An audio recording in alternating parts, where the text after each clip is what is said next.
Suzuki Grand Vitara 2011 года, 2 литра. Говорит, чек по катализатору.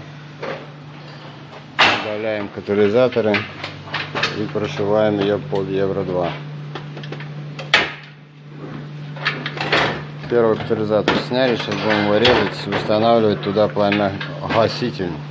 И как всегда, работу выполняет самозабвенный и неповторимый Александр. Завариваем внутрь катализатора пламя-гаситель. И сейчас закроем крышечкой.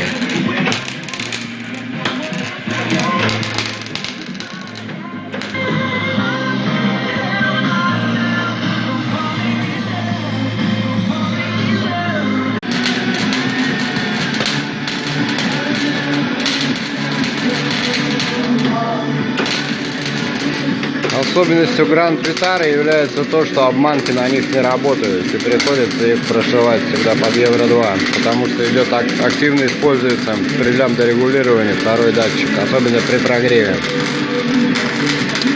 Так что обмануть не получится. Коллектор на место. Сейчас будем ставить нижний катализатор, нижний пламя-гаситель и прошьем. Снизу поставили еще один пламя-гаситель из нержавеечка. Машину проверили, все работает тихо, устанавливаем защиту и все.